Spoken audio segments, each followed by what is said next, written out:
Dear parents, क्या आप भी बच्चों को बुखार में बिना सोच समझ के क्रोसिन सिरप दे देते हैं? मतलब कि आप कोई भी पैरासिटामोल का सस्पेंशन जो बुखार के लिए इस्तेमाल किया जाता है, आप बिना सोचे समझे दे देते हैं, बिना डॉक्टर से कंसल्ट के बिना।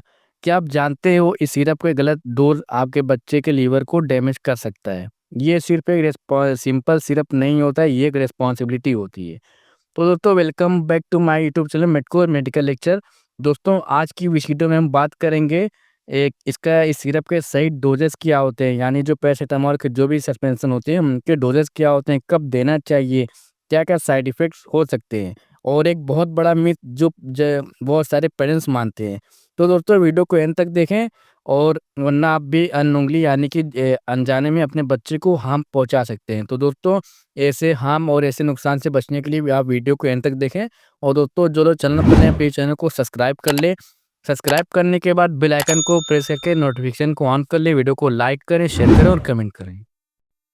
तो चलिए दोस्तों, वीडियो में आगे बढ़ते हैं और टॉपिक को शुरू करते हैं। पहले दोस्तों हम बात करेंगे इस सिरप के इंट्रोडक्शन के बारे में कि ये सिरप होता क्या है। ये एक पैरासिटामोल बेस्ड सिरप होता है, मेनली बुखार मतलब कि फीवर में और दर्द मतलब कि पेन के लिए यूज़ होता है। ये स्पेशली चिल्ड्रन के लिए बनाया गया है, मतलब कि ये सिर्फ बच्चों के इस्तेमाल के लिए बनाया जाता है। इसकी और भी बहुत सारी कंपनी बनाती है, जैसे कि सिप्ला कंपनी होगी, जिसके या फाइज़र जैसे बड़े कंपनीज़ इसे बनाते हैं। इसमें पैरासिटामोल जो होता है वो 240 एमजी पर 5 एमएल होता है, मतलब कि अगर आप बच्चे को 5 एमएल देंगे तो उसकी बॉडी में 240 एमजी पैरासिटामोल जाएगा। अब दोस्तों, हम इसके कुछ अल्टरनेट और फेमस ब्रांड के बारे में बात कर लेते हैं। वैसे तो बहुत सारे, लेकिन जो सबसे ज़्यादा फेमस और माने जाते हैं, जो बहुत ही ईज़िली मिल जाते हैं, जैसे कि कैलपॉल 250 एमजी हो गया है। थोड़ा स्ट्रेंथ में डिफरेंट हो सकता है, लेकिन डोज़ बॉडी वेट के और एज के अकॉर्डिंग रहता है। उसके अलावा अपेक्स फार्मास्यूटिकल कंपनी द्वारा बनाया जाता है, जो P250 ओरल सस्पेंशन के नाम से आता है। उसके अलावा मैनकाइंड फार्मास्यूटिकल कंपनी द्वारा बनाया जाता है, T98 डीएस हो गया है। और उसके अलावा जो है डोरो 250 एमजी। ये बहुत सारे जो फेमस अल्टरनेटिव ब्रांड्स हैं जो कि मार्केट में इजीली मिल जाते हैं। बात करें दोस्तों इस सिरप के कंपोजिशन की, तो हर 5 एमएल सिरप में जो 240 एमजी पैरासिटामोल होता है, मतलब कि अगर आप बच्चे को 5 एमएल देंगे तो उसके बॉडी में 240 एमजी पैरासिटामोल जाया जाता है। और उसके 1 एमएल की बात करें तो उसके 1 एमएल में 48 एमजी पैरासिटामोल होता है। इसका टेस्ट जनरली ऑरेंज या स्ट्रॉबेरी फ्लेवर्ड में होता है। बच्चे इजीली इसको अच्छे से ले लेते हैं, कोई रेजिस्टेंस नहीं होता है, यानी कि उनको टेस्ट भी अच्छा लगता है, मैंगो फ्लेवर या स्ट्रॉबेरी फ्लेवर, तो वो अच्छे से इजीली ले लेते हैं और वो वॉमिट नहीं करते हैं।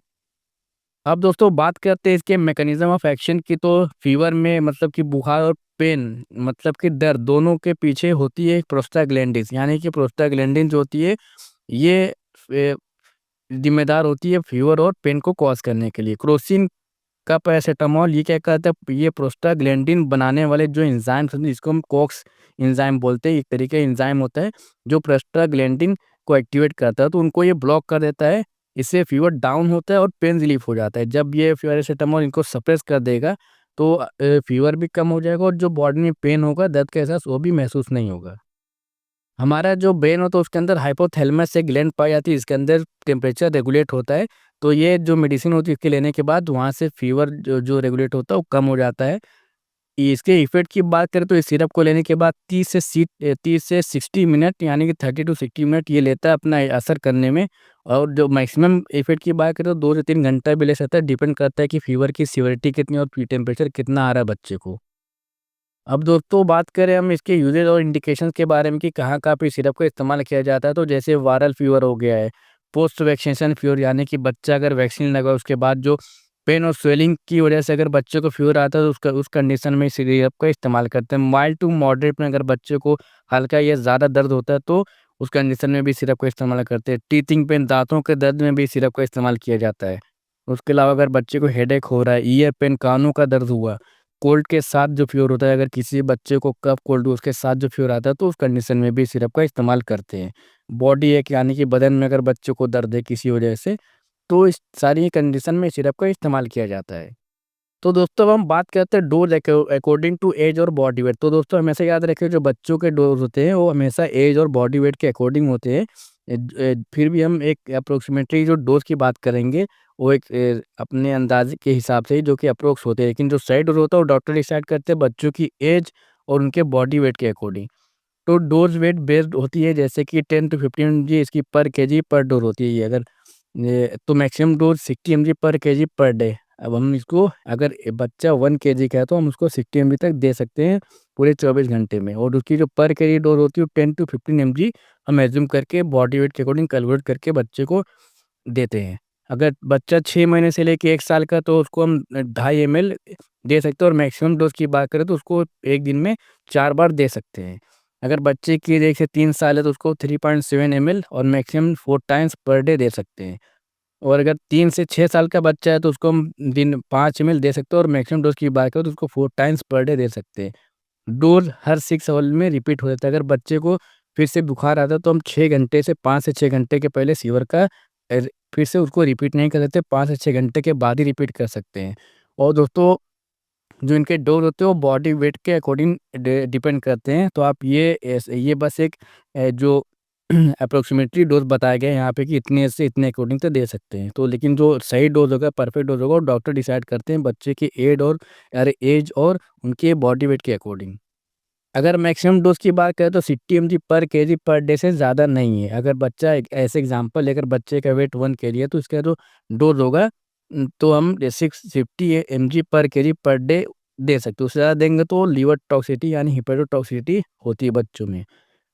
डॉक्टर से कंसल्ट ज़रूरी है, सेल्फ डोज अवॉइड करें। बहुत से पेरेंट्स होते हैं कि अगर डॉक्टर ने बता दिया ये इतना डोज, अगर और कभी प्रेजेंट टाइम में गए हैं तो अगर डॉक्टर ने इतना डोज कैलकुलेट करके बताया तो 2-3 महीने के बाद भी वही डोज रिपीट करते हैं और कभी-कभी ज़्यादा भी दे सकते हैं। तो उससे बच्चों को बहुत सारे साइड इफ़ेक्ट देखने को मिलते हैं। मेजरिंग कैप और ड्रॉप से ही देना चाहिए, जैसा कि डॉक्टर एडवाइस करते हैं किस तरीके से लेना है। जो मेजरिंग कप होता है उसके ऊपर लगा रहता है, सस्पेंशन के ऊपर, उसके ऊपर, और फिर ड्रॉपर होता है, उसको मेज़र करके सही डोज़ बच्चे को दें। ज़्यादा डोज़ मत दें, क्योंकि अगर ज़्यादा डोज़ आप देते तो आपके बच्चे का लीवर डैमेज हो सकता है और उसके बहुत सारे कॉम्प्लिकेशन फिर आगे देखने को मिलेंगे। अगर किसी बच्चे को ओवरडोज़ होगा तो उसके क्या-क्या रिस्क देखने को मिल सकते हैं, जैसे कि पैरासिटामॉल ओवरडोज़ बहुत ही मोस्ट डेंजरस होता है। लीवर डैमेज कर सकता है, हेपेटिक फेल यानी कि लीवर फेल्योर में जा सकता है, येलोइश स्किन हो सकती है, जॉन्डिस कॉज़ हो सकता है, वोमिटिंग हो देखने को मिल सकती है। बच्चे को रेयर केसेस में सीज़र भी आ सकते हैं। बच्चों में ओवरडोज सिम्पटम देर से आते हैं लेकिन फैटल हो जाते हैं, यानी कि ये देर से आएंगे लेकिन बहुत जानलेवा भी हो सकते हैं, जान भी जा सकती है। इसके एंटीडोट की बात करें तो एन-एसिटाइल सिस्टीन जो होता है वो हॉस्पिटल में दिया जाता है। इसका एक तरीके का पैरासिटामॉल का एंटीडोट होता है वो, यानी जो उसकी टॉक्सिसिटी होती है बॉडी में उसको दूर करता है। ओवरडोज हो तो तुरंत हॉस्पिटल में लेकर जाओ, डॉक्टर को फ़ौरन का फ़ौरन दिखाएँ। अब बात करते हैं दोस्तों इस सिरप के लेने के बाद क्या-क्या साइड इफ़ेक्ट देखने को मिल सकते हैं। कुछ कॉमन होते हैं और कुछ रेयर होते हैं। पहले बात करेंगे कॉमन साइड इफ़ेक्ट की, जैसे कि माइल्ड नोज़िया हो सकता है, वोमिटिंग भी देखने को मिल सकता है या बॉडी में कहीं पे भी स्किन रैशेज़ देखने को मिल सकते हैं और लॉस ऑफ एपेटाइट यानी कि भूख की कमी हो सकती है। जो कि दूसरा जो साइड इफ़ेक्ट होता है रेयर होता है लेकिन सीरियस भी हो सकते हैं, जैसे कि एलर्जिक रिएक्शन हो सकते हैं, पूरी बॉडी में रैशेज़ हो सकते हैं, चकत्ते आ सकते हैं, लीवर डैमेज हो सकता है, ब्रीथिंग डिफ़िकल्टी, जो कि एक सीवियर एलर्जी की कंडीशन में देखने को मिल सकता है। बात करते हैं दोस्तों इसके प्रिकॉशंस की, तो लीवर पेशेंट में अवॉइड करें। अगर किसी को लीवर की कोई भी दिक्कत हो तो उस कंडीशन में पैरासिटामॉल को अवॉइड करें। साथ में कोई और पैरासिटामॉल प्रोडक्ट ना चलो, यानी कि बहुत सारी मेडिसिन आती है जिनके अंदर पैरासिटामॉल पाया जाता है या कॉम्बिनेशन के साथ पाया जाता है, तो उस कंडीशन में इस सिरप का इस्तेमाल नहीं करें। डॉक्टर से कंफर्म करो, अगर बेबी प्री मैच्योर या लो वेट हो तो, एलर्जी या स्किन रैशेस हो तो उसको उसके यूज़ को बंद करें और डॉक्टर से कंसल्ट करें। हर बार क्लीन कैप या ड्रॉपर से ही ये देना चाहिए। कुछ पेरेंट्स क्या करते हैं दोस्तों, एक बार ड्रॉपर से दिया, कैप से दिया तो उनको वॉश नहीं करते अच्छे से, फिर दोबारा उसी में डाल के दे देते हैं। इससे बच्चा ठीक होने की बजाय और ज़्यादा सिक हो सकता है, बीमार पड़ सकता है। एम्प्टी स्टमक में मत दो, कभी-कभी नौसिया हो सकती है। बच्चों को कभी खाली पेट देने से थोड़ा अवॉइड करें, क्योंकि इसके कॉम्प्लिकेशन साइड इफ़ेक्ट में क्या होता है कि उनको नौसिया जैसा फ़ील हो सकता है। अब दोस्तों हम बात करते हैं कुछ मिथ और उनकी रियलिटी के बारे में, कुछ गलतफ़हमियाँ जिनको हम दूर करेंगे जो बहुत से पेरेंट्स मानते हैं। जैसे कि क्रोसिन से कोल्ड कफ भी ठीक हो जाता है, तो इसकी जो रियलिटी है सिर्फ फीवर और पेन में काम करता है ये सिरप। दूसरा जो मिथ है, हर बार बुखार में दे देना चाहिए। नहीं, 100 फ़ारेनहाइट तक के फीवर में सेल्फ रिज़ॉल्विंग होता है, ज़रूरी नहीं है। तीसरा जो मिथ है, ज़्यादा डोज़ देने से जल्दी ठीक होगा। तो इसकी सच्चाई की बात करें, ओवरडोज़ से लीवर फेल्योर हो सकता है और बहुत ही ज़्यादा दिक्कत देखने को मिल सकती है। उसके बाद अगला जो मिथ है, क्रोसिन ड्रॉप और क्रोसिन 240 सेम है। तो इसकी रियलिटी की बात करें, ड्रॉप जो होता है 0 से लेके 1 साल, यानी कि जो न्यू बॉर्न होते हैं वहाँ से लेकर 1 साल के बच्चों के लिए होता है, और 240 mg जो सिरप होता है वो मोर देन 1 ईयर के लिए होता है। अब बात करें दोस्तों इसकी स्टोरेज और एक्सपायरी की, तो इसको रूम टेम्परेचर पे रखें, जो नॉर्मल टेम्परेचर होता है उसके अंदर फ्रिज में रखने की ज़रूरत नहीं पड़ती है सिरप को। सनलाइट के डायरेक्ट कॉन्टैक्ट से दूर करें। और एक्सपायरी जो इसकी यूजुअली होती है वो 2 ईयर्स होती है, लेकिन दोस्तों एक बहुत ही इंपॉर्टेंट पॉइंट की बात है, जो बहुत ही पेरेंट्स को पता होना चाहिए कि अगर एक बार ये जो उसका कैप होता है, उसकी जो सील होती है, एक बार अगर आपने ओपन कर दिया तो एयर के कांटेक्ट में आता है, तो उसकी जो स्ट्रेंथ होती है, जो उसकी इफेक्टिवनेस होती है वो कम हो जाती है। तो ओपन करने के बाद 1 मंथ में यूज़ कर लेना चाहिए, उसके बाद वो आप डिस्पोज़ कर दें, डिस्कार्ड कर दें, उसके बाद नया लें डॉक्टर को दिखा के, जो अगर कंडीशन होती है उसको आप दोबारा इस्तेमाल नहीं कर सकते।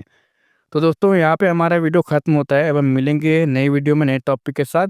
जो लोग दोस्तों चैनल पर नए, प्लीज़ चैनल को सब्सक्राइब कर लें, वीडियो को लाइक करें, शेयर करें और कमेंट करें।